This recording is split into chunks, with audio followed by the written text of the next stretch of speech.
All right, good morning, everyone. It's 10 o'clock, so we're going to go ahead and get started. I'd like to begin by thanking everyone for joining us today. If you're watching this as a recording afterwards on the Outdoor School website, thank you for taking the time to do that. I want to begin by sort of recognizing that lots of us are facing extra challenges this year related to the pandemic, to wildfires. At this time of year, schools are starting back up, and so there's a lot of adjustment happening there. And so our hearts really go out to you, and I want to let you know, and Charzy can put our email address here in the chat, that if there's any way that our team can support you, please do not hesitate to reach out to us. We are so happy to help however we can.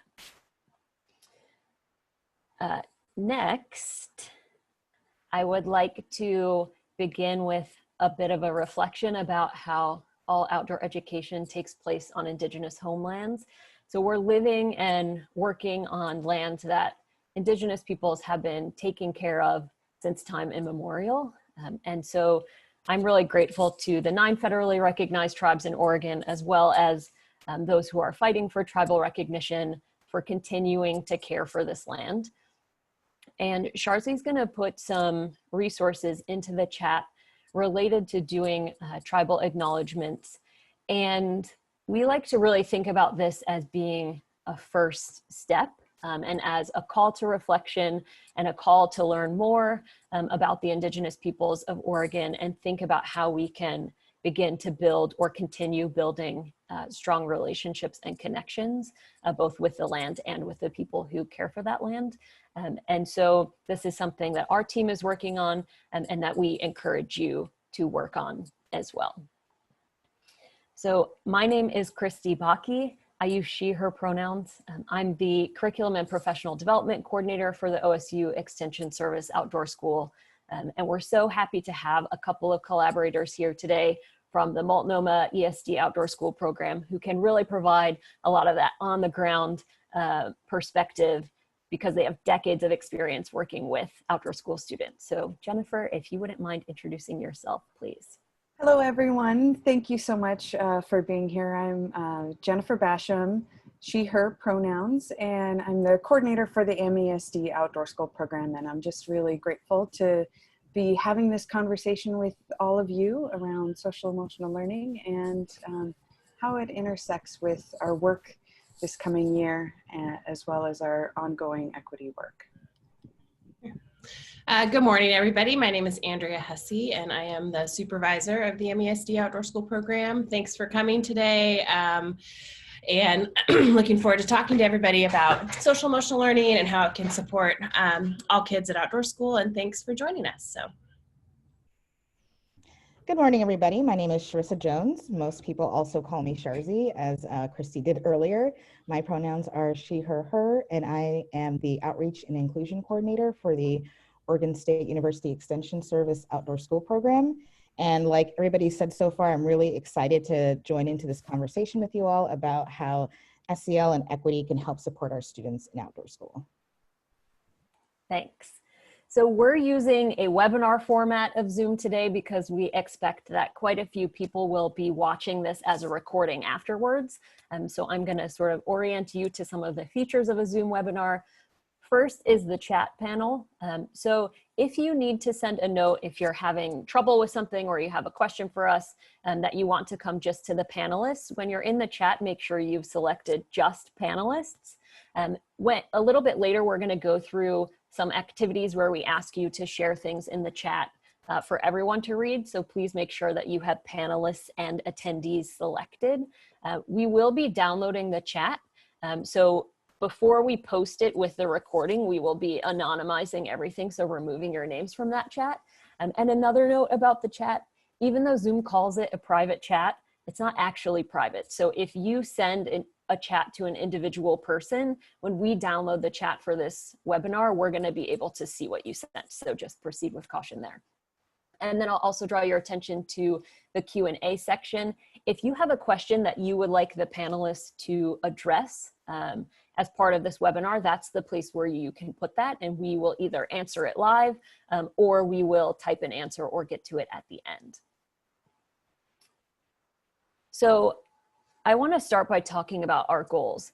So we want every student to learn and grow personally and academically at Outdoor School, and for educators and volunteers to feel supported in implementing strategies to ensure their own and student social emotional well-being at Outdoor School.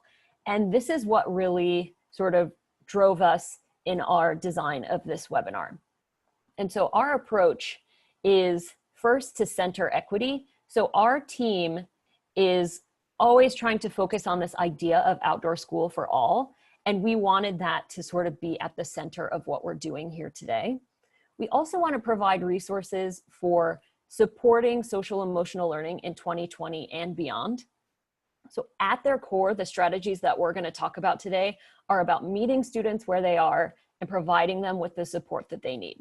So in 2020, where they are and the support that they need might be a little different than it would be in years past. But because our approach is to meet them where they are, we can move forward with these strategies. I want to point out that this webinar is not focused on trauma-informed care. So we know that many people are experiencing the events of 2020 as traumatic, and that's something that we'll be providing additional professional development about in the future. And so we encourage you to stay up to date with all of our professional development offerings. You can follow along with us on social media. Will be a great way to learn about what we have going on. We also want to make sure that we're providing practical examples.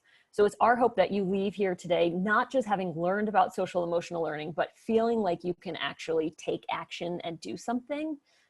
I expect that as we go through a lot of these strategies, you're going to recognize things from your Outdoor School program in what we're talking about. And I encourage you to really look for those areas of overlap because that's going to help you identify where have I already built support into my program that students are likely to need this year, and where do I really need to focus on building in some extra support.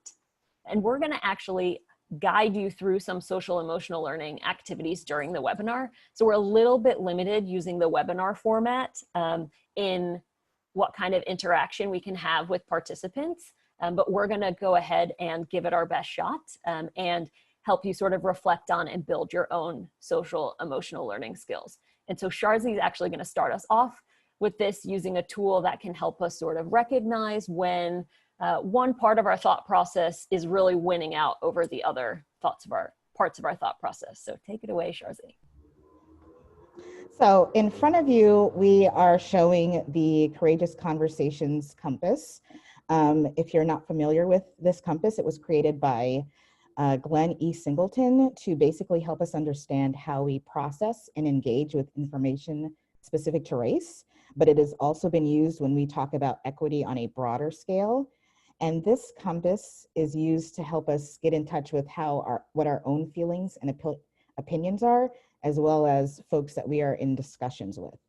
According to this compass, there are 4 main ways in which people process or engage with information about race and equity. And those main ways are intellectual, relational, emotional, and moral.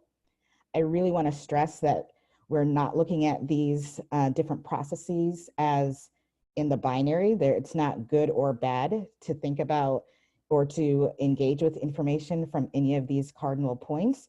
It's just a way to help you understand and become more self-aware with where you are. And so I'm going to take you on a walk through the compass clockwise, starting with intellectual, and just give an overview of each little part. When we're talking about intellectual, this is basically us being in our thinking space. And when we receive information about equity or race, we may personally disconnect from that information and ask for either more information to back it up and just be really stuck in thinking or processing it and continually asking for more information. To others, it might look like we're being cold and completely not believing in what is being presented to us. But again, that's just one way to process the information. If we continue moving to the bottom right-hand corner, that's the relational piece. And that is where we hear information about equity or race and we immediately hear there's a problem and I want to fix it. and I have to find out how to fix it, and that's the only way that I can process or engage with the information.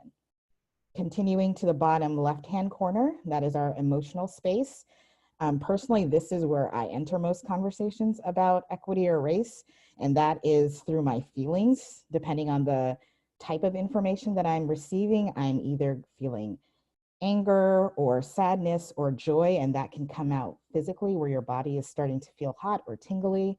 But again, that is just one way to process the information. And then finally, at the top left-hand corner is our moral space. And in this space, if this is where you enter conversations, you have a deep-seated belief as it relates to the information that you are coming into contact with.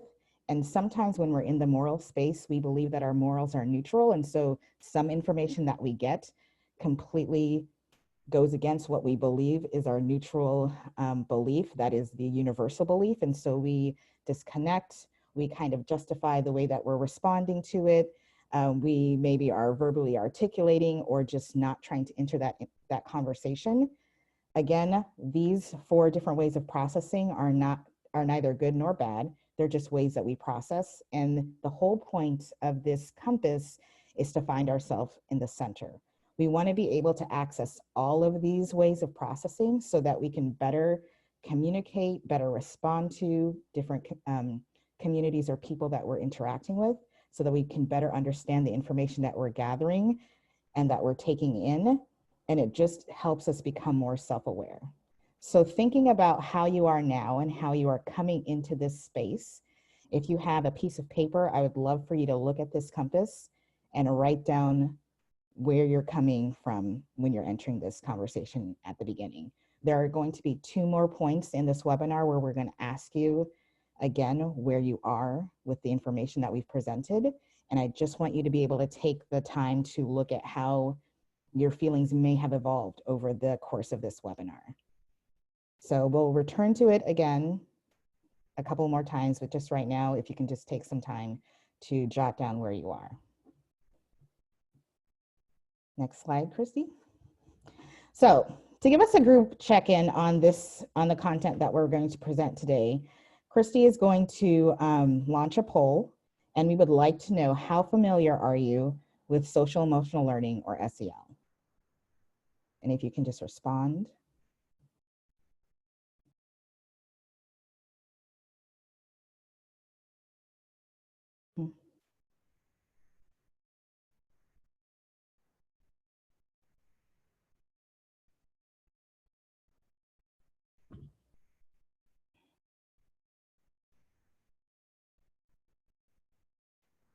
I see we have quite a few people who are familiar with the concept and have tried to incorporate it into their programming.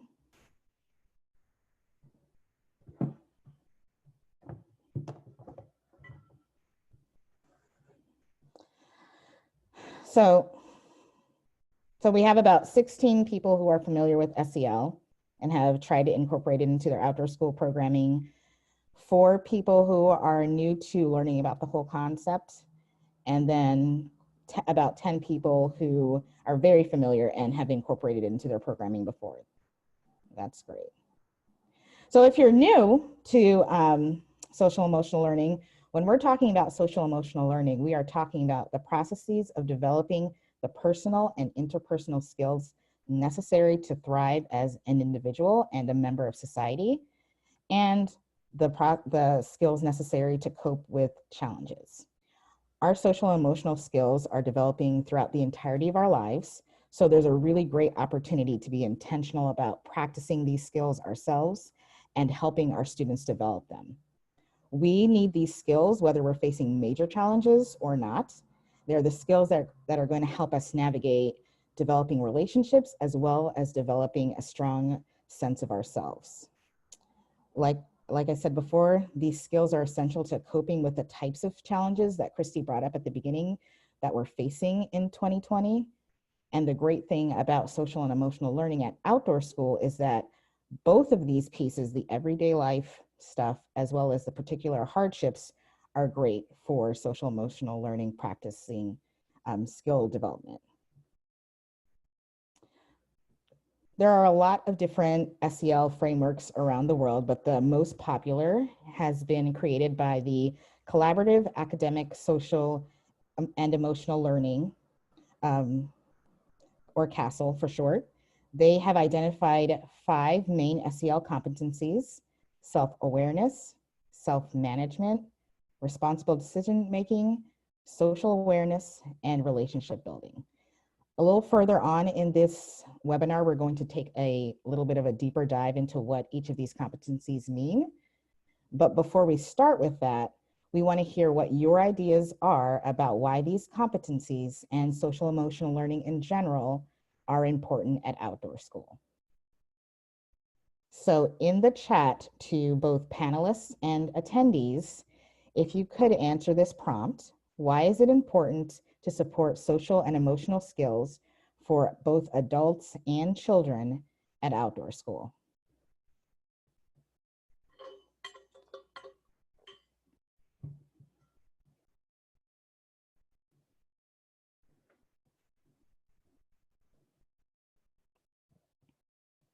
And we'll just pause a few minutes to let you respond to that.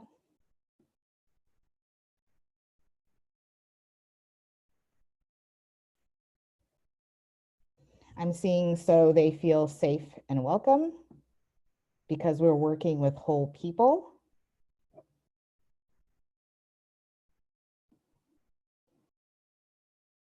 Comfort in the outdoors starts with comfort with those around you. A sense of belonging.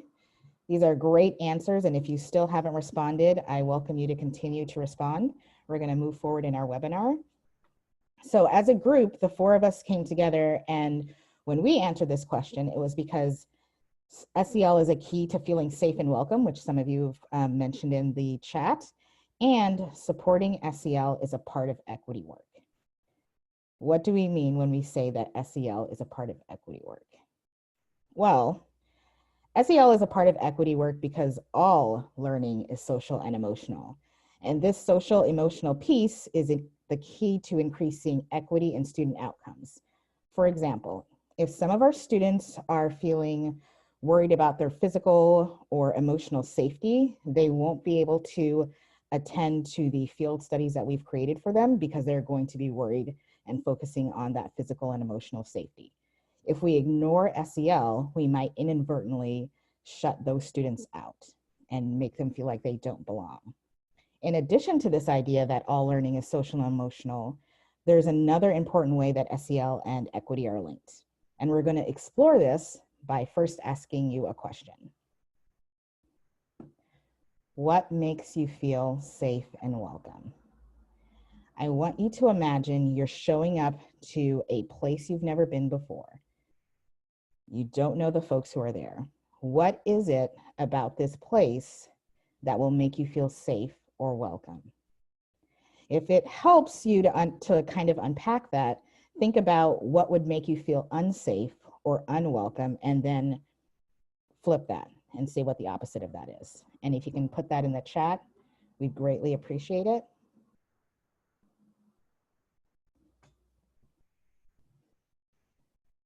So smiles and warm greetings, clear ideas about expectations,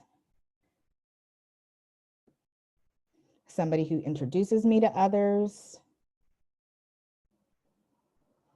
a lot about somebody else being friendly and smiles, and that's great.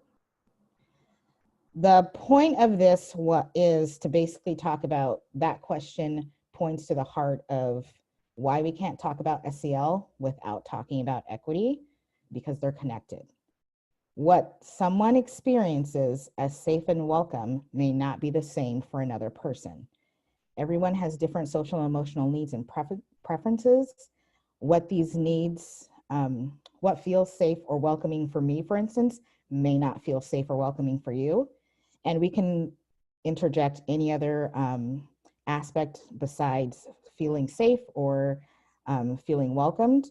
If I talk about how I express my emotions, for instance, may be different from how you express your emotions. How I would prefer folks to communicate with me might be different from how you would like folks to communicate with you. And we have to recognize these sorts of differences and the uniqueness of everyone if we want to intentionally incorporate SEL into our outdoor school programming in an equitable way. This distinction between equity versus equality is really essential. I'm going to give you about 15 seconds to look at the graphic that Christy put up on your screen on equality and equity, and to interpret it before I go through that.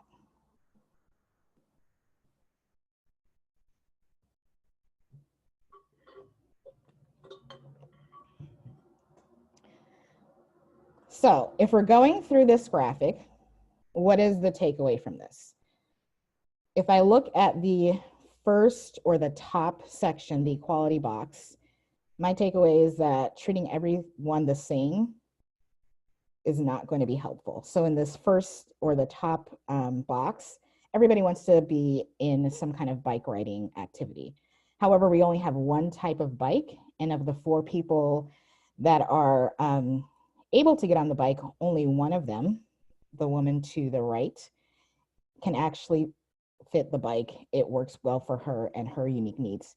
We have 2 folks who aren't really comfortable in their bikes, and then 1 woman who is not even able to get into the bike because it doesn't allow for her unique needs to be met. So in an equality space, we are giving everybody the same thing. Versus the bottom panel, the equity space, everybody is able to ride a bike or participate in the bike riding activity, but they have a bike that fits their needs. So the child has a child size bike, the taller person has a bike for a taller person, and then the person with disabilities has a bike that fits them, and so that they can participate in it as well. So when we are looking at this, equality implies sameness, whereas equity implies fairness. If you're thinking about the students and how we are going to be serving them in an outdoor school setting, we need to look at equity and what is fair for their unique needs.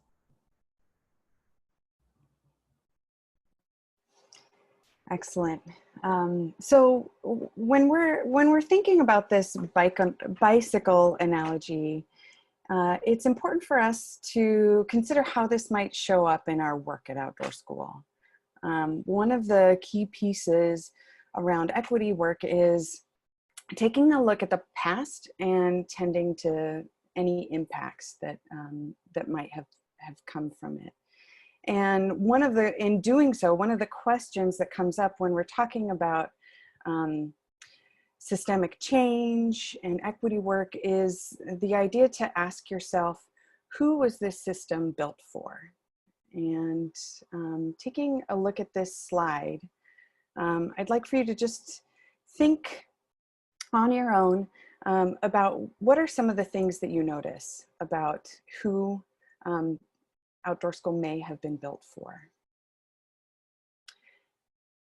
And while our program, and likely all of your programs' intention is to include every single student in the Outdoor School experience, we also have to recognize that for some of our programs, they may have initially been built as a one-size-fits-all bicycle. And so it's important for us to think about this and identify what experiences and cultures may have historically been centered during the Outdoor School experience. So recognizing that there are some perceptions and cultures that are a bit embedded within our programs can be helpful in identifying where we might work to provide a more accessible and inclusive environment for all students. Like modifying that bike. This idea, one of the kind of maybe underlying cultures about Outdoor School is that this idea that everyone will love Outdoor School as much as I do. I have fallen into that so many times because Outdoor School is my heart and soul. And so it's important for us to kind of recognize that that idea might not be shared by everyone, or this idea that being outdoors for long periods of time is comfortable.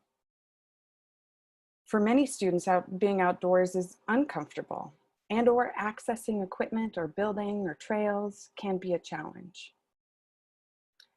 Another kind of maybe dominant culture at Outdoor School is this idea of traditions. And traditions are really, I think, amazing in a lot of ways. And it can sometimes lead to a sense of, this is how we do things here. And like an assimilation to the norm. So being mindful of that, how do we kind of name and shift that idea to be as inclusive as we possibly can? Now, Outdoor School and camp histories started well before Outdoor School, but the idea that can sometimes be a part of a culture is this idea that we must conquer the land, or maybe drawing on cultural appropriation of indigenous nations. And so thinking about how we are engaging with this and how we are working to disrupt that through our work with students and supporting them in their SEL development. This next one not only applies to camp culture, but to white culture in general, is this idea of a general avoidance of conflict, or to be polite, to strive towards perfection and avoid intimacy and emotion. The hope is that by identifying and acknowledging that Outdoor School sits within this context of culture, and that it has its own culture, that many of our students may or may not identify with, we can work towards developing one that is inclusive of all. So I just covered some pretty heavy stuff there, and I recognize that discomfort is really difficult, and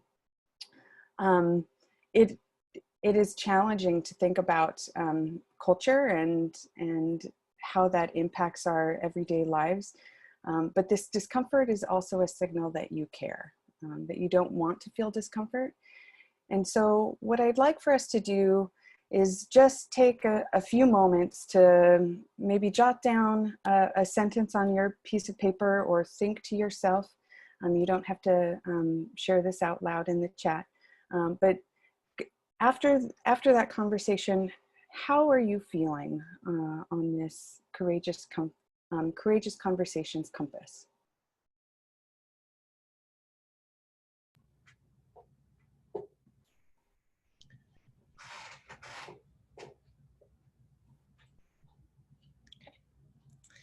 So a major theme that we're going to be talking about today, and something that's already come up in our conversations, is that social and emotional competencies and skills really vary across different cultures, across people specifically, gender, class, context, right? So when we think about how we can support students in their social emotional skills, it's important that we remember that their reactions, how they respond, what skills they develop, and how they develop is going to really depend on the person and the individual that you're working with. And how it's connected to equity is that, you know, it gives students a chance to express themselves in their own way. It gives the kids a chance to have their own voice in the conversation. And it's not us telling them, you have to react a certain way, or you have to behave a certain way to find success at Outdoor School, or to find success in your social emotional skills. So just remember that, you know, I have some notes from our What Helps You Feel Comfortable, and they really vary between all the people here. Each of us bring our own experiences. Each student bring their own experiences. And so it's important that we remember that we support each individual, or as I think someone said, just support that little person that's coming out to Outdoor School. So right now is a particularly important time to start supporting our social emotional needs and students' social emotional needs. The worldwide pandemic has definitely impacted lots of people's stress and mental health, and it's pretty normal to feel stress and anxiety right now. And imagine if we're suddenly introducing them to new people, or we're taking them into a space that's brand new to them. it's really important that we tend to those emotions and we tend to those feelings so students can feel safe and comfortable proceeding with outdoor school. And remember that every single person, like we've discussed, comes with their own experiences and their own lived experiences. So how they're responding, what they're dealing with, and how they're managing themselves is going to be an individual thing for each student. Okay. A great social emotional activity that you can talk about with students is comfort zones. You've probably seen some sort of version of this elsewhere, but having a conversation about being in your comfort zone. Your comfort zone is a space where you feel confident, where you feel really good about what's going on. You know what's happening, you know what's happening next. You feel good in the space. And sometimes we have to really push ourselves out of our comfort zones in order to hit that learning zone that we see on the far right, or that growth zone. And when we bring kids out to outdoor school, that's way out of a lot of students' comfort zones already, despite all the other stresses that they may be dealing with. So it's important that we look and process and encourage students to think about stepping into that growth zone and that learning zone. It allows for new opportunities. It allows for students to try challenges and achieve those challenges, and maybe have some new experiences on the way. This is a neutral comfort zone activity that you can use. The great thing about this particular thing is that you can really apply it to any situation. That far left circle that you see, what do you want to, who do you want to be during COVID-19, or what's my comfort zone, or whatever the topic may be, you can really apply that to so many different situations and help students process what it feels like to step out of their comfort zone. And we really liked this COVID-19 because I think we're all experiencing different stresses and different anxieties related to COVID-19, and this gives us an opportunity to kind of be aware and kind of manage where we're at in this process. Okay. I think next slide. So real quick, just first, let's talk about what are some ways that we can help students feel safe at outdoor school with COVID-19. Again, we can enter those into the chat. What are some strategies that we can use? Because this is a different time. So let people respond to that. What are ways that we can help students feel safe at outdoor school with COVID-19? Don't ignore it. Awesome.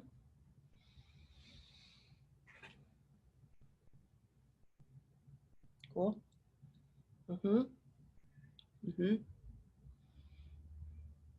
Right. So, right, we have to think about not only creating a safe space for kids in our normal programming, but now we have to think about an extra layer of helping kids feel safe and secure at outdoor school. So I see a lot of people talking about being honest, being open, outline guidelines and expectations, being excellent role models.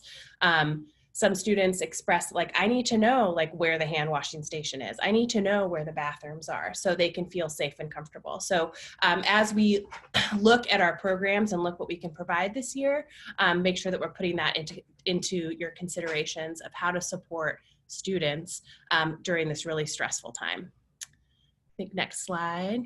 Yep. Okay. Excellent.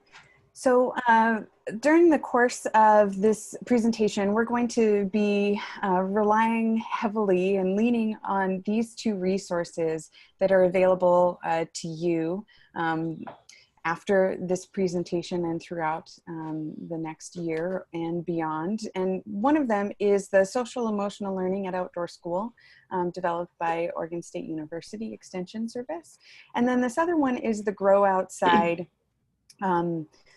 toolkit, and that was developed specifically for residential overnight programs like outdoor school to help leaders develop skills and training so that they can support students in their programs.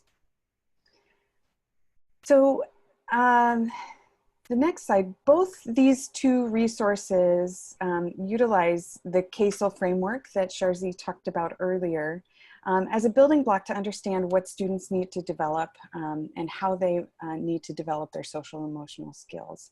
One of the key takeaways of this work is the idea that none of these skills happen within a bubble.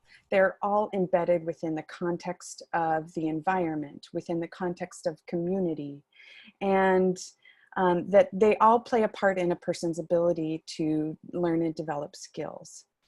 the facilitators and I really recognized that there was a piece of it that we wanted to include.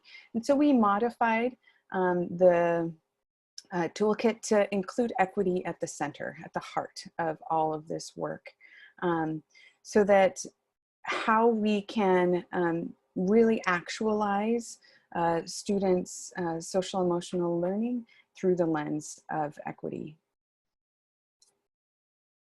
So to zoom in, we're going to be going through the whole wheel, and to zoom in a little bit on the wheel, we want to acknowledge that there's a lot of overlap between all of the skills. Self-awareness and self-management are can overlap in activities and how they manifest themselves. Similarly, social awareness and self-awareness, they all can play a part. One way that I like to look at this wheel is to recognize that there are a few competencies that really focus on self-awareness, self-management, while others are focused on the social or community aspects of social development.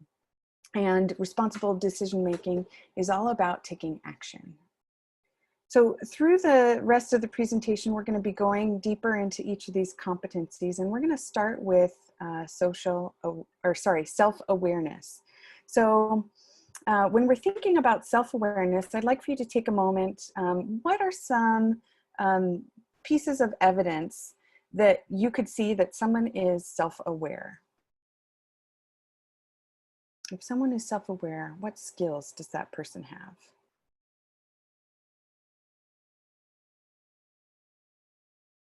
Vocalizing their needs, listening. They understand how their actions and behaviors affect others. Absolutely. Ability to recognize their limits. Amazing. So self-awareness really is that ability to recognize emotions. When we're talking about self-awareness, we're really focused on emotions, naming them. When they're getting off the bus, what's that emotion that they're feeling? When they see a fish for the first time and they have that aha moment, what's happening inside them? Can students name it? Or what about the idea that they are developing their own concept of self-confidence? So really thinking about how students are identifying both their emotions and their needs, and areas where they feel like they might be able to grow. Now, how this relates to self-awareness and equity is there are some amazing benefits to think and be mindful of when we become reflective or self-aware. We can really begin to understand how our personal and cultural identities manifest. We can also really develop an awareness of our personal biases and how they might influence our actions or thoughts or our view of the world. It can also be mindful that some of the norms of the dominant culture might be invisible and hard to see, and how you might be able to bring within every interaction your own levels of emotion and feelings and how they might affect others. That was called out in the chat quite a bit. So one activity that I think is amazing in both kind of recognizing field practice and developing a sense of wonder is this idea of I notice, I wonder, it reminds me of. I've used this in science contexts, and I've also had opportunities to think about it for my own personal self when I'm having an emotion. So what I'd like for us to do is take a moment, wherever you are, think about how you're coming to us today.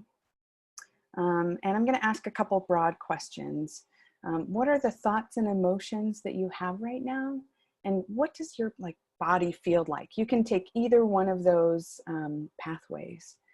And just for a moment, I'd like for you to notice. What are you noticing?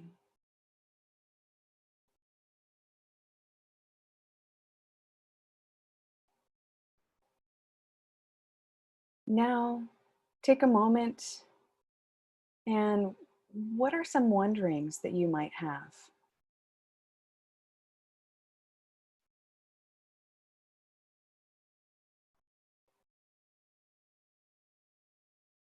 And can you think of a time when it reminds you of something?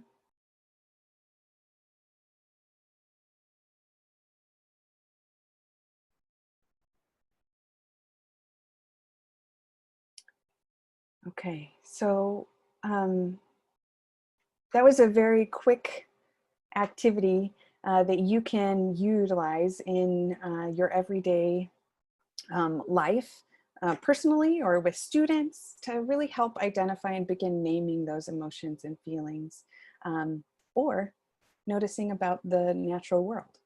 So one thing that I love about this activity is thinking about how it might be equitable. So what is equitable about this activity? The things that you are noticing are true. There are no wrong answers for anything that you notice. And it's also an opportunity for you to think about your own personal culture, your personal identity, and your experience, and how, and bring that into the what you're noticing about the world.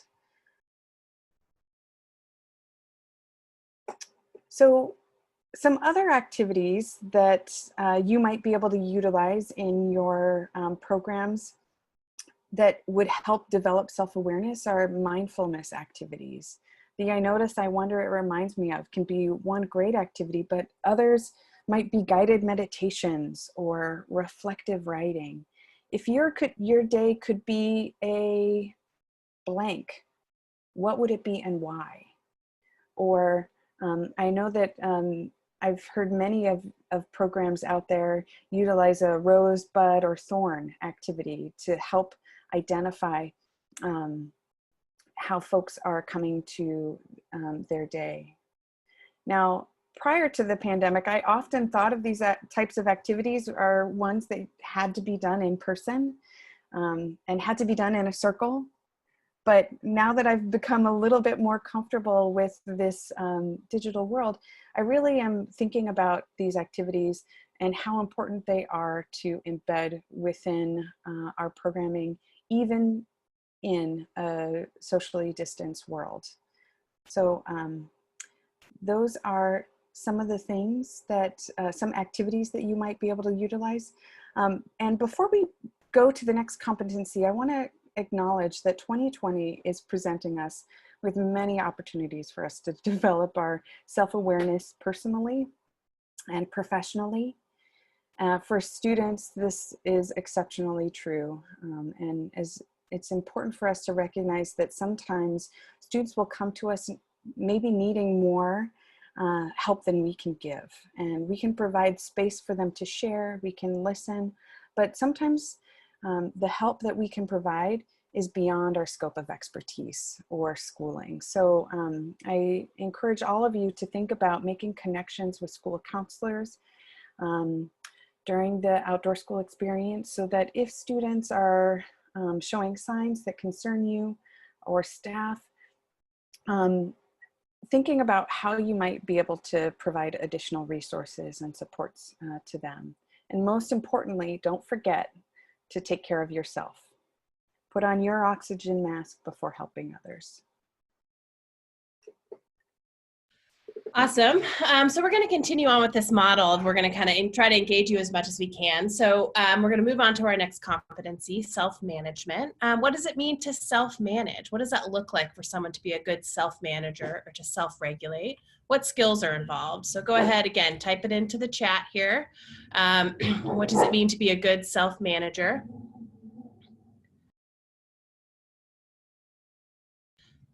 Okay, set and achieve goals. Excellent. Take care of your own issue, right? Regulate. Yeah, knowing when to take a break, regulating our own emotions. We can, when we see students or ourselves feeling stressed or escalated, we can work on de-escalating those folks, monitoring goals. And you're going to find as we go through these competencies and when you dig in deeper that a lot of SL competencies really fit together, or there's some overlap, but we're going to talk about ways to kind of distinguish between them all. So right? Equity and self-management, and of course, is important because we talked about safe challenges, right? Bringing kids out to a new space can be hard for some students who want to make sure that everyone feels safe, emotionally safe and physically safe. We want to make sure that we're providing culturally relevant and responsive coping skills. And we talked about that earlier, that everyone is allowed to react however they react. There's not one specific way, or there's not a right way or an appropriate way to react. And we want to honor and celebrate how students manage their emotions and give them tools to do so they can feel successful and safe. As we go through, and as we should always be aware of as a predominantly white program, there's a lot of students are coming with a lot of stressors from educational trauma, from the schools that they come from their own lived experiences of discrimination and prejudice. When we think about what's going on in the world, even just outside of COVID-19, the social injustice and the protests and the fires, kids are bringing a lot of that with them. And that doesn't just go away when they get on the bus at Outdoor School. That's something that they're carrying with them all the time. And so we want to make sure that we're being mindful of that as facilitators and as educators and as caring adults, that students are bringing a lot of that with them to our spaces. Okay. A couple of really good self-management strategies that I've seen work really well. One is some sort of check-in or check-out, some sort of community circle. Some programs have the capacity to do that as a whole group, that the community checks in and does a little self-regulation. Some people do it as cabin groups or as class groups, but really that opportunity to say kind of, where are you today? What's your rosebud thorn? Are you a thumbs up, thumbs down? Kind of like where you are in that emotional state. Another really valuable activity when we talk about self-management is some sort of spectrum activity. And spectrum activities, again, if you start kind of investigating online, you're gonna find a lot of different versions of what an emotional spectrum could be. And so you should find one that fits to your program. We use this example, which is, you know, what is the size of my problem?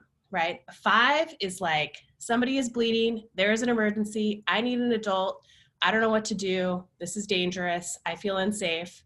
A 1 might be something like, I just can't find my shoes and I'm a little stressed out about it, right? And students get to choose kind of where they are on that spectrum. It could also be the size of my emotion. Like, I am feeling really hot right now, I'm feeling really frustrated right now, I'm at a 5 or a 4. And as adults or as facilitators, we can ask, okay, what's going to help you get down to a 4 or 3? Is it a walk? Is it a glass of water? Is it a thing of chocolate milk? Whatever it might be. And it allows students to identify their emotion in a really neutral way. They don't have to maybe express themselves and say, I feel frustrated because of this, this, and this, right? Sometimes students, especially when they are frustrated and in a state of crisis, can't always express themselves well. And I think we've all probably seen that. And I've definitely seen that when students don't have a tool to use, their reactions become, maybe they fight, maybe they say something that they don't mean, maybe they just take off into the woods because they don't know how to say, I'm really upset and I don't know what to do about it right now. So we want to provide students tools that are visible, that are available, that are explained to them, so, and that are used by adults and kids to be able to regulate kind of where they are in their emotional state, where they are, how big is the problem. You can choose something that works for your program.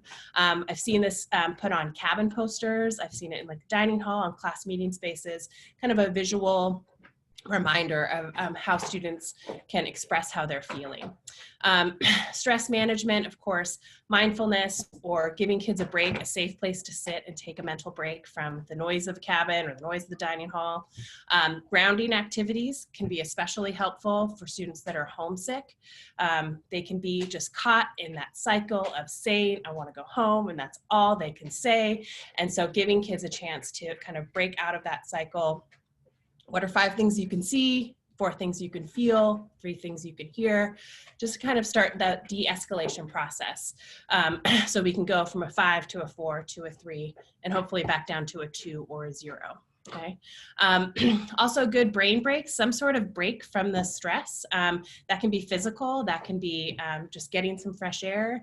I've had students, their plan was to do a bunch of jumping jacks until they broke a sweat, just to break them out of kind of the stresses and the emotions that they're feeling that are right in front of them. So these are all excellent tools that you can use to help students kind of manage how they're feeling and how they want to move forward. Right? We've been talking about this a lot.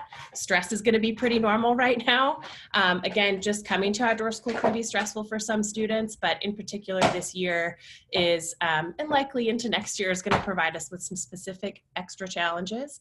So, and we've shown that's shown up in the chat as well, as acknowledging it, being honest about it, managing it when it comes up, so we can help support students and each other and our staff and our high school students or our chaperones in this process of outdoor school. Okay.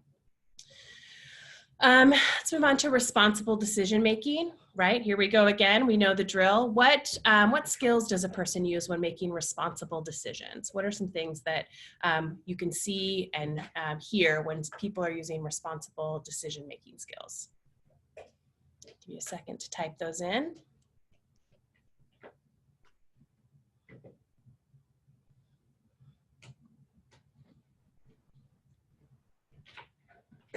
Thoughtfulness, knowing boundaries and space, thinking about how their actions affect other people, right?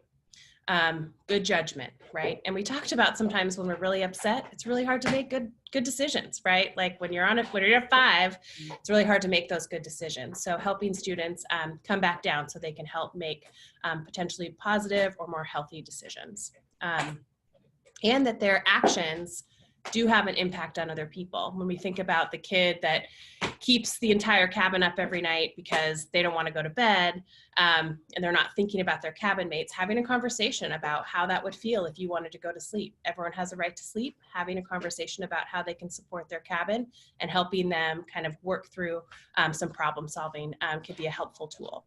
Okay. Right. And again, when we talk about our decisions and how we can support students, we want to support that individual student. Again, this is going to be a thread that goes all the way through. What does that student need to be successful? Not what we think that student needs to be successful. And also being really, really mindful of our own personal biases. Outdoor school is a really white space, and we've been talking about that, and a lot of us have been trying to unpack that for a few years now. And so we need to make sure that when we're making decisions, we're excluding our bias and excluding how that may impact a student's decision-making or experience at outdoor school. Okay. So really good options to help students make good decisions. Some sort of cabin agreement, some sort of community agreements that you have. Maybe those our whole group, the entire population that's there, some sort of ground agreements that you establish. Really what has been, I've seen effective is, you know, getting a small group of people together and letting students help co-create what those cabin agreements should be. Giving students a choice and a voice in what that looks like. We can certainly tell kids expectations and boundaries all day long, but you know, we're another adult in their life.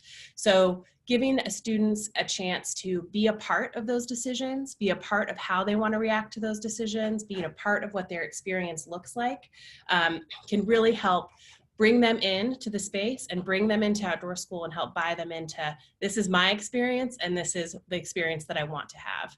I think a lot of us know and love that outdoor school every single week is different.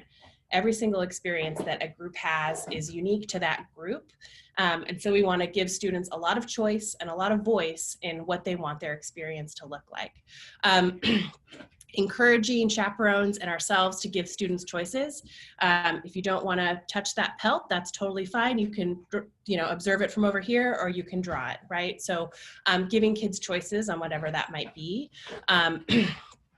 And sometimes cabins can create goals together, or students can create goals together, or classes to help achieve, right? We talked about goal setting and challenges that are safe and something that a student can be a part of, right? A lot of times, because outdoor school is what it is, we get students who, this is a hard place for them, and that might they might express themselves in ways that they just need a little extra support. And so again, a co-creation of something like a behavior plan or support plan. What can I do to support you? Who can you go to for help? What does it look like for you to be successful? And how can I support you in achieving those goals?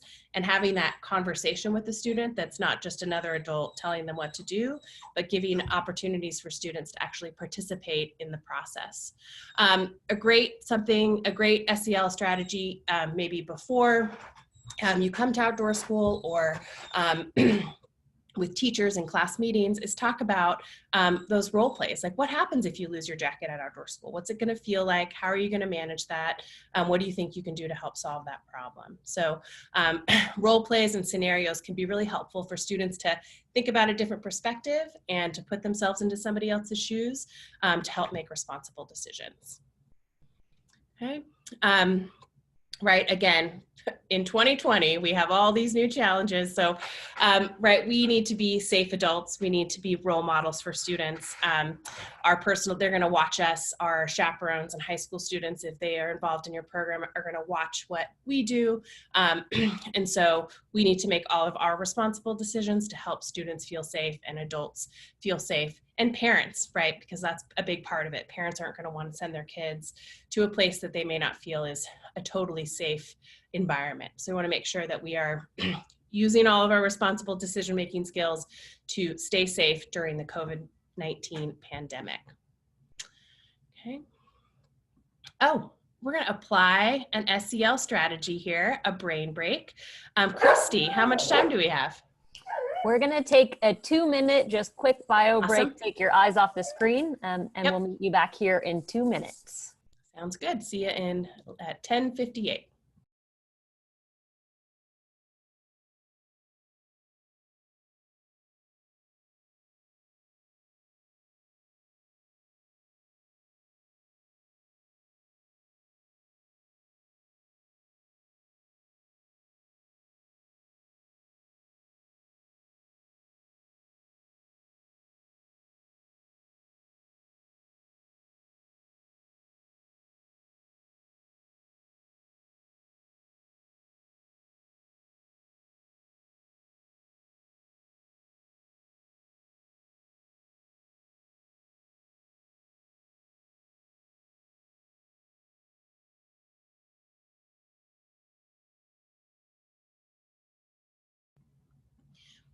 How you feeling on time, Christy? I tried to end before 42 or 06 was my time. So I think we're a little ahead according to the agenda. I think we're a couple minutes behind Oh, overall total, no problem. Okay. But I think we're within range here. So if we stay Okay. about on our allotted time for the rest of the things, we should be good to go. okay. Sounds good. We're getting there. It's happening, right? Because we have a few more okay.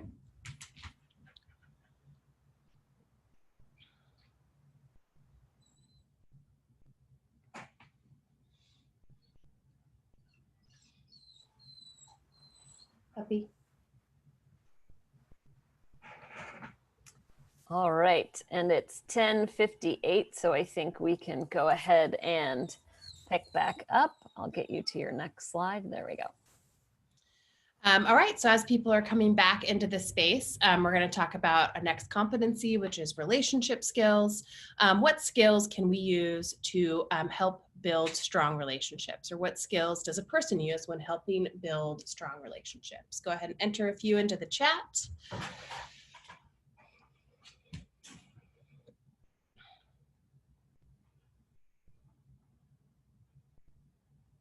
Empathy, listening, being vulnerable, being a human being, really important.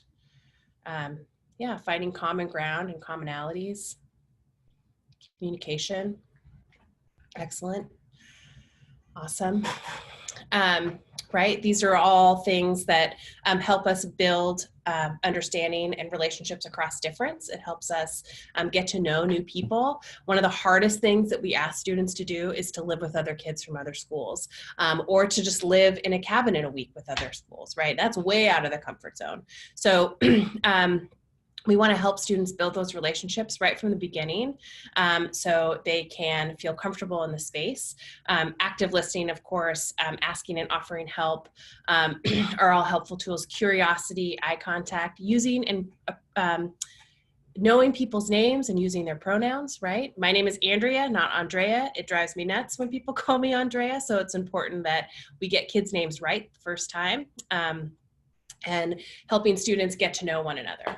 So, right, again, we go back to centering our work around equity, right? There's a lot of different students that come to outdoor school, and helping students build relationships with people that are different from them is a benefit, right? Some of your programs mix kids up, and that's really powerful for students to learn about students from across town or other districts or other places, and like find that commonality between the two of them. We're not so different after all. And so making sure that we are supporting each student in who they are and helping students build those relationships. As always, we want to be mindful again of our power differentials, our biases, and that outdoor school is a challenge for some students. There's going to be a lot of students that jump right in, and this is going to be the greatest thing ever, and I've gone camping, and I've been away from home, and I've been to camp. There's a lot of students that this is the first time that they do this. It's outdoor school for all, so that means that there's a lot of students, this is maybe the first time they've been away from home. It's the first time they've lived with other people. It's the first time they've been away from their family. So it's an extra layer of intentional skill building that we want to do to help students build relationships. So one way to do that, and this actually came up in the chat, is finding that commonalities between people. This activity, you know, it's called Who's in My Boat, or it could be Step Forward if you have a dog, or it could be, you know, diversity rounds like Gather Yourself by who loves Batman and who loves Wonder Woman, right? So basically what we're trying to do is kind of find those commonalities between different people in really safe ways. And so we're going to do a little poll here as an experiment. Again, if we were not in a webinar, right, not being anonymous would be the key, because then I can see who else likes Top Ramen over mac and cheese versus somebody else. And so in this case, we're doing it anonymous, but if you're with a group of students, or if you're with a group of people, the point is for students to see who else likes the same things that they do, and have conversations about that. And maybe it's like, I can't believe you like Top Ramen over mac and cheese, but it's okay to disagree as well. So which do you like better, mac and cheese ramen, or neither? Which seems bananas. Okay, everyone likes one or the other. There's a strong mac and cheese preference. Excellent. I'm in the ramen boat, so there's that. And then you can also use something like Who's in My Boat, or poll activities, or commonality activities to go a little deeper. So we'll do another one here that's an example of that, which would be like, how are you doing right now? Are you a thumbs up? Today is a great day, I'm feeling really good. Are you a thumb sideways, right? Like, I have some stuff going on, feeling a little distracted. I'm feeling okay today. Or maybe thumbs down, like, today's not my day, I'm not feeling it. So you can fill out that survey and see where we're at. See, all right, okay. So most everyone's feeling okay. That feels like a pretty normal state of the world right now, that it's a hard time. It's okay to not feel okay 100% of the time. And so this gives us a way to kind of a scan of who's in the room and how they're feeling. And, you know, again, this is a question, the who's in my boat, or who's like me, or, you know, finding those commonalities. It can be something really simple like Top Ramen and mac and cheese, but it's also a question or an opportunity to, you know, it's an open book on the things that you could ask to students or to groups of students. Part of that is building that trust, building that relationship from the very first day. Part of that is helping kids safely learn about each other without exposing too many things, or putting students in a vulnerable situation. So a great way to bring kids together and have them learn about each other. Other ways that we can support relationship skills at outdoor school, letter writing campaign between classes before they come. How cool would that be to write letters and then get to know those students. Giving kids a chance to say thank you and acknowledge people, maybe a compliment pass, or everyone gets some sort of acknowledgement and celebration for nice things that they do. We talked a lot about group agreements and having students' voice and choice in those things. That can really help students build those relationships and learn about other people. And then, a raccoon circle or any other team building activities. And I hope that as we're starting to go through some of these things, that you're seeing that you're probably doing a lot of these things already. These are probably already in the fabric of your program. And so really we're going to talk about kind of elevating those and strengthening those so you can really make your SEL work a really intentional space. And in 2020, right, really, really important. Probably a lot of us know this, but we only have kids for a certain amount of time. We don't have the benefit of building these skills and trust in a classroom over 9 months of time. And so as you start to look at your programs and examine your programs, it's crucial that you look at the first day. You look at that first 36 to 48 hours. We go back to the top of our presentation about the things that help us feel safe. That's going to look different for everybody. So we need to establish that trust, establish those expectations. We need to establish those relationships in a really rapid way right at the beginning, because that's going to help benefit an entire kid's experience. And I'm sure a lot of us have had those weeks or those programs where the first couple days doesn't go so well, and that can really impact the rest of our week and really impact the rest of the student's experience. So I want to make sure that we are really driving it home that first 36 hours. And we've also talked about this a lot about our adults, that SEL is important for adults as well. We need students to know that educators and facilitators of our programs are safe people, that they are people that they can go to, that those people have told them how to solve problems at Outdoor School, and they feel safe enough to go there. So making sure that we're being present and supportive to students as they build their relationships and as they trip over building relationships in their experience at Outdoor School. Okay, back to Jen. Excellent. So again, you know the drill. The next competency is social awareness. So what skills might a socially aware person have? Go ahead and type it into the chat.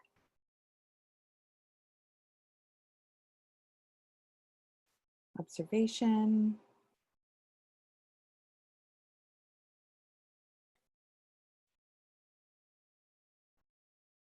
Social cues. Yeah, understanding of norms and awareness of your own biases. Empathy, the ability to understand other people's feelings. Nonverbal communication, excellent. All of those are competencies and skills that are demonstrated within this idea of social awareness. How are students able to understand the community, understand biases and privileges, and ability to really show empathy and listening of each other. I really think about this social awareness piece as building blocks of community. It takes into account the relational aspects of that, like how are individuals able to understand each other, to take perspectives that are different from theirs, and to really understand and acknowledge that there is diversity among us and the people.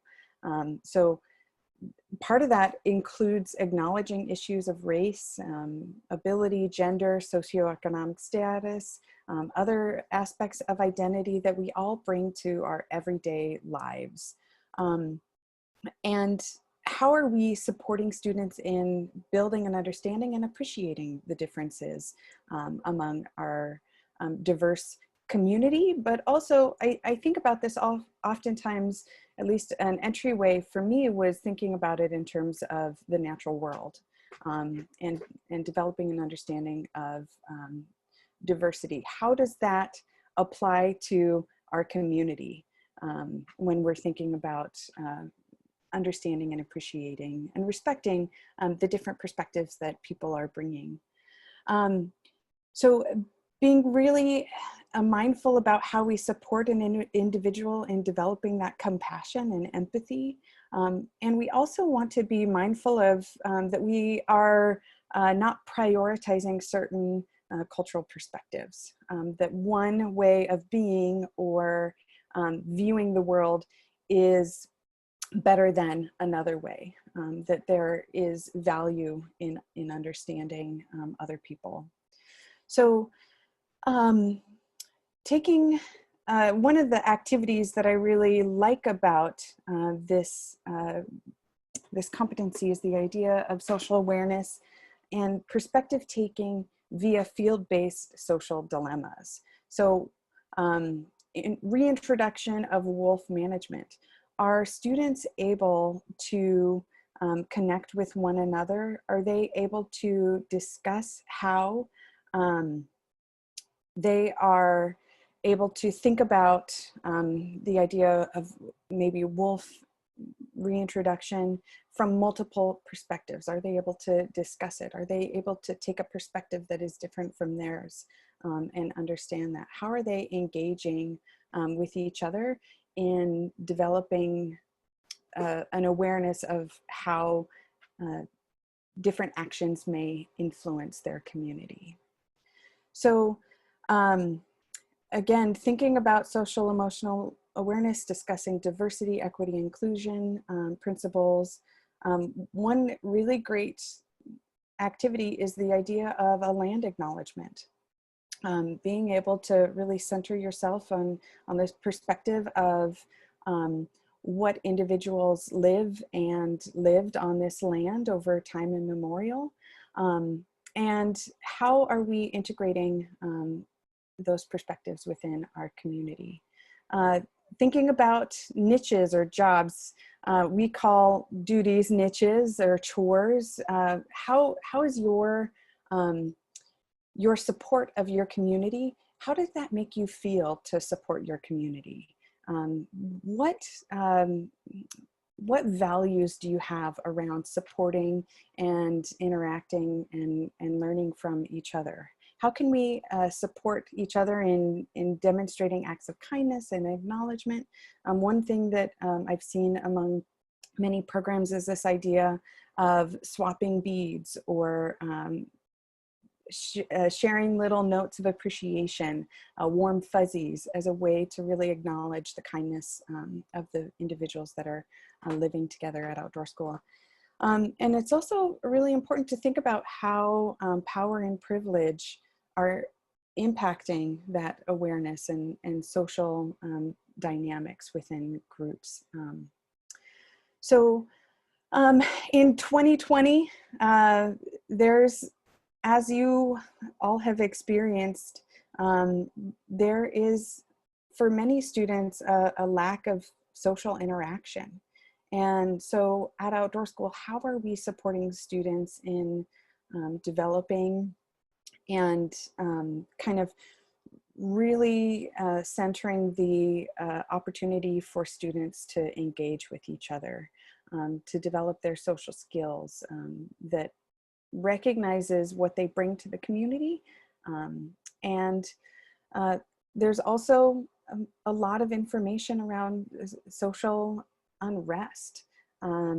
Students are often much more aware of major social issues, even when they aren't communicated directly. And so, for example, some students are going to really know about what's happening around social injustice, and how are we providing a space for students to recognize and acknowledge that, that is a part of what is happening in the community right now.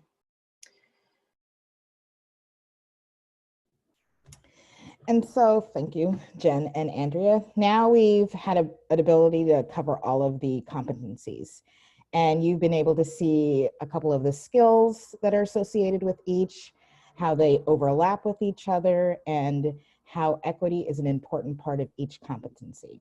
So moving forward, we want to talk about how you might move forward with this SEL framework when you leave this webinar. So SEL is not something that happens in a single activity. And if we really want to support our students, we have to be thinking about how we are supporting the competencies throughout the entirety of outdoor school programming. And this is why we encourage you to consider SEL as a lens or a framework. When we think of SEL as a lens or a framework, we begin to start seeing opportunities all over the place to start embedding SEL into the outdoor school experience. And we're moving away from stereotyping certain activities as being SEL only. So viewing all aspects of outdoor school through this lens and not just SEL activities. We also encourage you to look for places where small changes in your approach or a tweak to your lesson can offer new opportunities for SEL.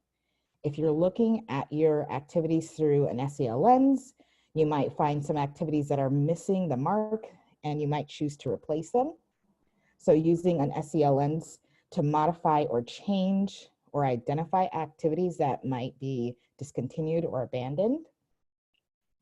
Treating SEL as a lens rather than an activity can also help you identify areas where a focus on adult SEL skills may pay when we think about our students and their SEL. So it's really important to recognize SEL as an essential for both the adults and the students at outdoor school. And finally, we need to be explicit when we talk about SEL and equity and how they intersect. As we've discussed earlier, SEL and equity are intertwined and cannot be unlinked. Choosing to ignore equity in our conversations about SEL does not make that link go away. It just means that we are exacerbating the inequities. As you move forward with thinking about how to support SEL in your outdoor school programming this year, we really encourage you to keep both SEL and equity as lenses in the forefront of your program planning. So, because we know that students will need a lot of social emotional support this year, just with everything that's been happening, it's worth it to be really intentional about how we provide that support. This SAFE programs model provides some guidelines on doing just that. So when we talk about SAFE SEL programs, we're thinking S, sequential, the skills that are taught in sequenced activities. A, active, youth have opportunities to actively practice skills. F, focused, there's focused time set aside for skill development. And E, explicit, programs explicitly target specific skills so students know what's expected. This SAFE program model really depends on everyone on staff being on board with incorporating SEL strategies, and Andrea is going to share some of her experience with training staff in this way. Yeah, awesome. Thanks, Sharzi. So depending on who you are in your program, you're probably going to try to bring this back to a lot of your staff. And so some strategies that can be really helpful in kind of designing that training and that framework. You know, take your, we're going to provide you with a graphic organizer. You can also just use a big circle or a dry erase board, or if we're all in Zoom meetings, some sort of Google Doc, whatever works for you, and kind of talk about what the competencies are, go through those things, identify, similar to how we did before. What does it mean to be self-aware? What does it mean to have responsible decisions making? Sorry. So use that graphic organizer and have a conversation about where it's showing up in your programs. Where are we practicing self-awareness skills? Where are we practicing responsible decision-making skills? And I think what you're going to find, and this is what we found when we worked with Grow Outside, is that outdoor school is like a gauntlet of social emotional activities. It happens on every level, kind of on every daily, if you go through your schedule, you know, waking up and getting dressed, to going to the dining hall and getting something to eat, to choosing the recreation that I want to go to managing being outside in the rain. I mean, it is all over our programs. And I'm sure as we've gone through this presentation, you've noticed that you're probably doing some of these things already. Cabin agreements, land acknowledgements, who's in my boat, and team building activities. But we really want to encourage you to make it more explicit and intentional. So it's not just a happy accident that happens. I think outdoor schools always practiced social emotional skills, but putting a really fine point on it and making it really explicit and really intentional is going to help support more students and staff and participants in the program. So use the graphic organizer and have you and your team kind of identify where it's happening, and then where can you strengthen that? Where can you make it a little bit more intentional?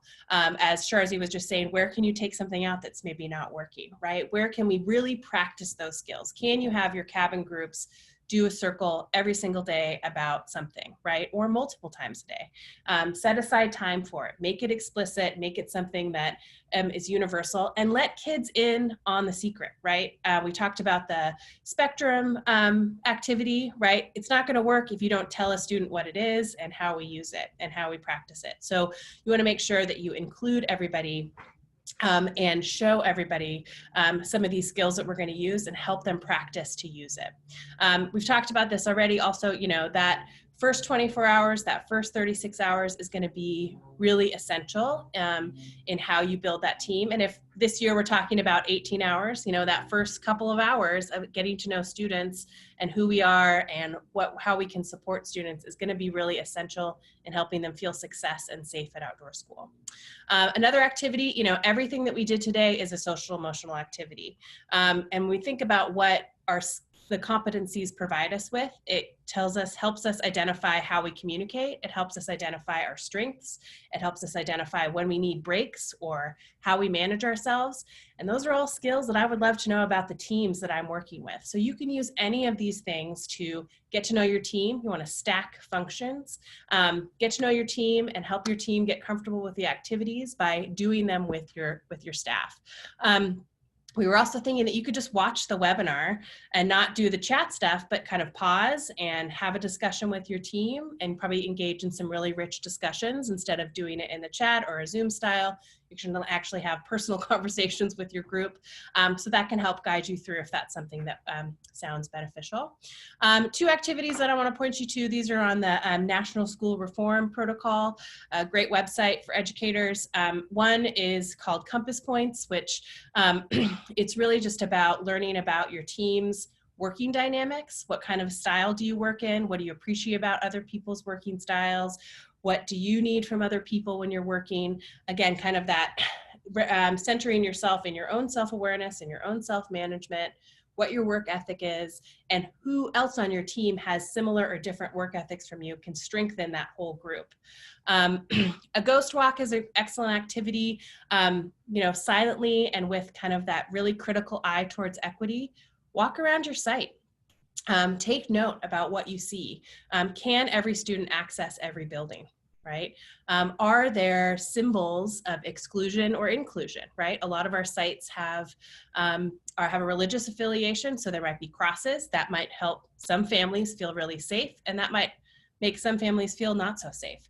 Are there explicit messages of equity and inclusion and acceptance somewhere in your building? Is there a poster? Is there some sort of welcome? Is there some sort of acknowledgement that we care about students as individuals? And you know, we can be nice all day long, but we really need to make those things really explicit so students know that outdoor school can be a safe place for them. So those are a couple strategies. And as always, you know, you can't change everything from top to bottom. So try to just change a little bit at a time and see where you can improve and enhance.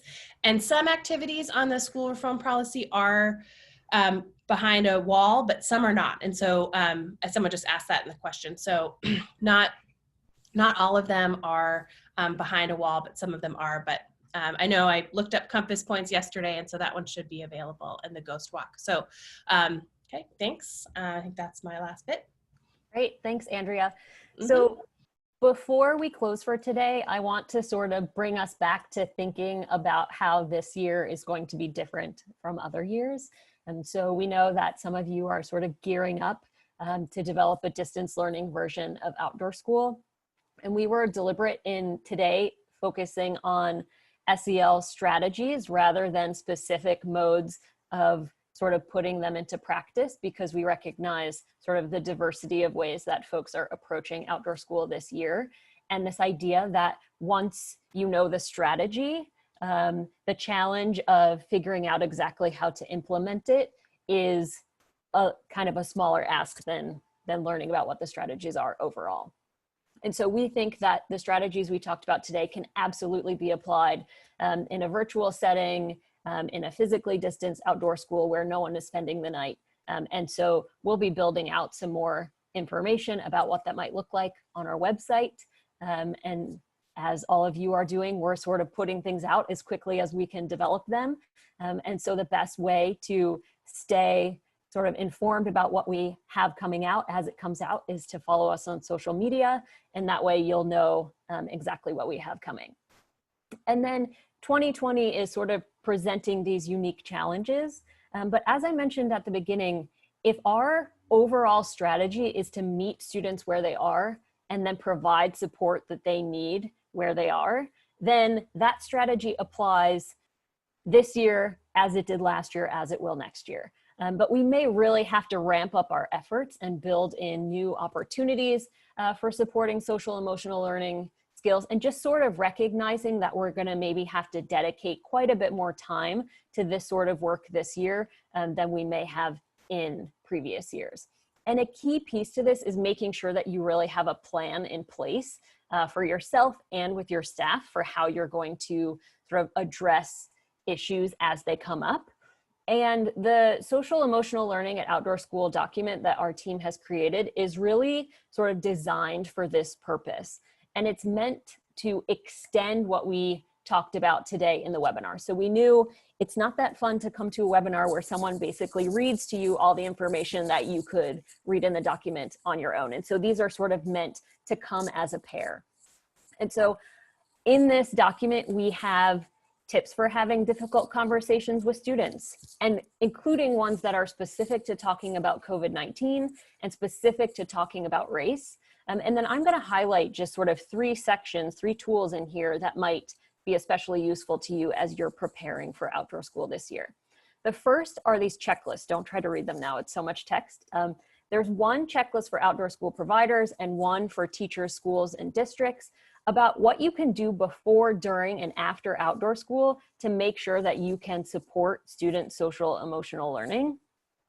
The second one is basically like a printable little pocket guide that you or your staff can actually cut out so that when you have that high stress moment where you're not sure what to do, you can come back and say, okay, I need to act immediately. So we need to intervene to protect students always. Assess and address the situation. Do I feel like I have what I need to take action on my own, or do I need additional support? And then you can see down there at the bottom right, who am I going to contact and how am I going to contact them if I need help? So making sure that we have these pieces in place so that when people get in a situation where they don't know what to do or they need extra support, they know exactly where to go to get it. And then the third piece is we have example scenarios in there of things you might encounter at outdoor school that you or your staff can actually go through and think of, how would I respond to this situation? So that when you find yourself in a situation like that at outdoor school, whether it's online or in person, you've already sort of had the wheels turning on what you might say in response to that. And I also want to quickly remind you that a lot of the stuff we talked about today was from this Grow Outside toolkit. And so we're not going to take a deep dive into their website now, but I'll point out that there's a section on organizational context, which is sort of about the big organizational aspects of making sure that social emotional learning shows up throughout your entire organization. There's a field practice section that has ideas for targeted SEL activities, as well as ways to embed SEL activities into your existing field practice.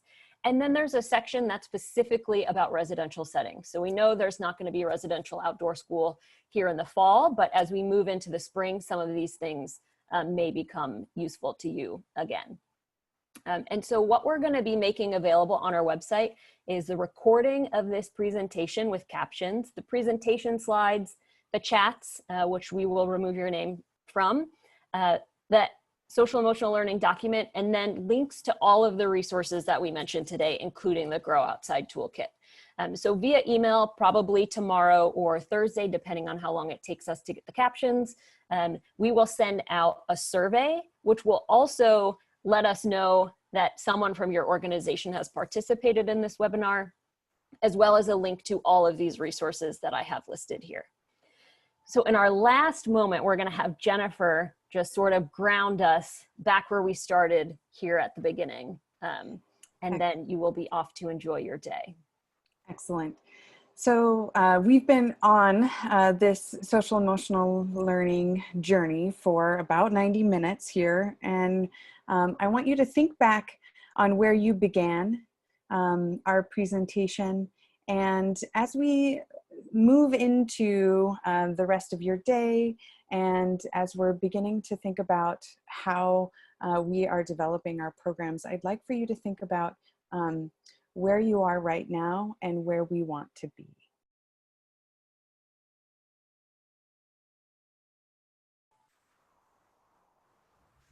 Thanks, Jennifer. And I see it is 11:30, so we'll leave you to ponder that. We'll hang on here for a few moments in case anyone wants to ask any questions in the chat or in the Q&A. We again are so thankful that you took the time to join us today and for all of the work that you're doing to support students right now. We know it's just one challenge after another coming at us. And so we very deeply appreciate the work that you're doing. And thank you again, and have a wonderful rest of your day.